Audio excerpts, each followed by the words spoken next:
Hi, and thank you for visiting my channel. For more information, kindly subscribe and follow. Now let's get started. Solo Sikoa takes on Jacob Fatu next weekend at Night of Champions after it became clear that Fatu no longer wants to be part of his bloodline. Fatu's actions on SmackDown have now confirmed that the new bloodline is over, but Sikoa could have a plan to ensure that he takes the United States Championship in Saudi Arabia. While Jacob Fatu has left the group and Sikoa wasn't able to get the upper hand last night with JC Mateo on his side, one man could make his return and balance the scales in favor of Sikoa, and that's Tama Tonga. Tonga and Fatu became close friends on SmackDown throughout their time in the new bloodline and formed an interesting bond. This could be tested if Sikoa is able to bring him back to interfere in the match and help Sikoa take the title away from his former ally. Tama Tonga hasn't had contact with Jacob Fatu or his bloodline since April. Tama Tonga and his brother Tonga Loa are both sidelined with injuries at the moment, with the latter expected to return in the coming weeks. Tama Tonga was only sidelined back in April and was expected to need surgery, but as of writing there has been no official prognosis when it comes to his potential return date. The brothers made up half of Sikoa's bloodline, which was able to take on Roman Reigns' OG bloodline several times, even though they mostly came up short. Sikoa has been forced to recruit JC Mateo following their injuries, and it's unclear if they will reunite with the former tribal chief when they are cleared to return. It will be interesting to see what tricks Solo Sikoa has up his sleeve in Saudi Arabia, because it's clear that he won't be traveling to the Middle East alone. The WWE Universe has watched the Bloodline saga unfold like an epic drama, with betrayals, power plays, and stunning returns. And now, in the wake of Roman Reigns' mysterious absence and Jacob Fatu's monstrous rise, Solo Sikoa finds himself in an unexpected role, the head of the table. But power comes at a cost. Since taking charge of the bloodline, Solo has made shocking decisions, including excommunicating Jimmy Uso and seemingly ousting Paul Heyman. His partnership with Tama Tonga and Tonga Loa has made the faction more violent than ever. Yet nothing prepared Solo for the chaos Jacob Fatu would bring. Fatu's arrival wasn't just another bloodline addition, it was a seismic shift. Unleashed like a Samoan wrecking ball, Jacob demolished top WWE talent, from LA Knight to Kevin Owens. What began as an alliance quickly spiraled into a war, with Fatu growing more unhinged and refusing to listen to Solo's orders. On last week's SmackDown, the tipping point came. Fatu, in a brutal act of defiance, took out Solo's hand-picked enforcer Tama Tonga in a backstage attack. Cameras caught the aftermath, Tama bloodied, unconscious, and Solo staring into the distance, fists clenched. The message was clear, Fatu answers to no one. Now, with his power slipping, and his credibility as tribal heir crumbling, Solo must make a choice. And that choice? A shocking phone call to the one man who could change everything. Jey Uso. The camera fades in on Solo Sikoa sitting alone in the locker room, the lights low, his face bruised from an earlier attack by Fatu. The tension is thick. He looks at his phone, hesitating. The WWE Universe watches, breathless, as he dials. Cut to black. Yeet. The voice on the other end is unmistakable.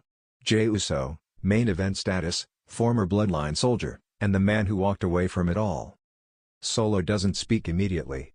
When he finally does, his voice cracks with a mix of pride and desperation.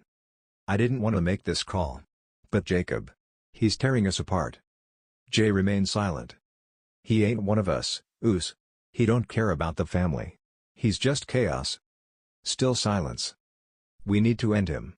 Together. For weeks, Jey Uso has been thriving on Raw, away from the toxic grip of the bloodline. He's a former tag champion, a fan favorite, and a symbol of redemption. But deep down, Jey never stopped being Uso. He never stopped caring. Backstage rumors swirl. Sources report that Jey has been seen at WWE HQ in Stamford. His name has been brought up in creative meetings. And at a live event in Atlanta, fans caught him saying, "Never say never." So when the familiar heartbeat of the Usos theme suddenly booms through the SmackDown arena next week, the crowd erupts. Jey Uso returns. But this isn't a reunion. It's a reckoning. Jey walks to the ring with purpose, wearing a black hoodie with one shot, one blood printed on the back. Solo stands in the ring, flanked by Loa. The tension is unbearable. The two brothers stare at each other. I told you I was done, Jey says into the mic. I left the bloodline because it broke me. You? You became the very thing you swore to destroy. The crowd cheers. But Jacob Fatu? He's a different beast. And for the first time in a long time. I agree with you, Us. The crowd goes wild as Jay extends a hand. Solo nods. A truce is made, but with conditions. This ain't me coming back to the family, Jay adds. This is me protecting what's left of it. The next few weeks are filled with chaos. Jacob Fatu goes on a warpath, destroying everything in sight. He throws steel steps at producers, sends camera crews scattering, and puts Loa on the shelf with a vicious Samoan spike. Solo and Jay, despite their rocky history, start building momentum. Their chemistry reignites, and flashbacks of the Usos' dominance come roaring back. But Fatu doesn't fight alone for long. In a shocking twist, he brings in his cousin, Lance Anoa'i, another member of the extended Anoa'i dynasty.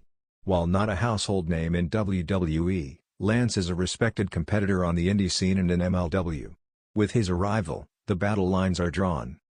Team Solo and Jay vs Team Fatu and Lance.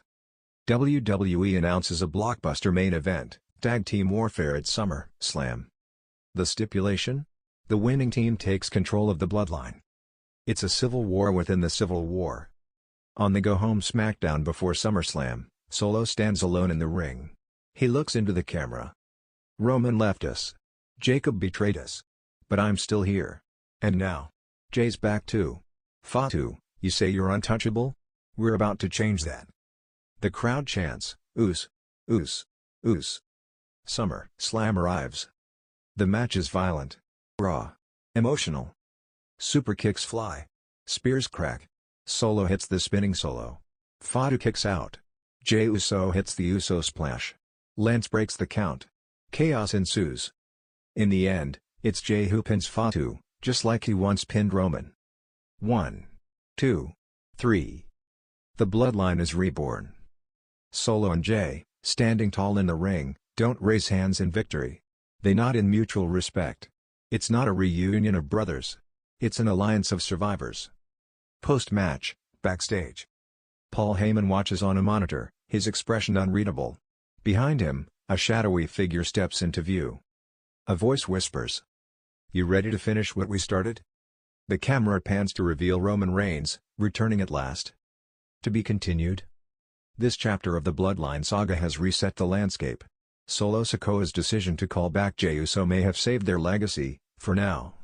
But with Jacob Fatu wounded, not destroyed, and Roman Reigns looming in the shadows, the war is far from over. The true head of the table may soon rise again. And this time, nobody will be safe.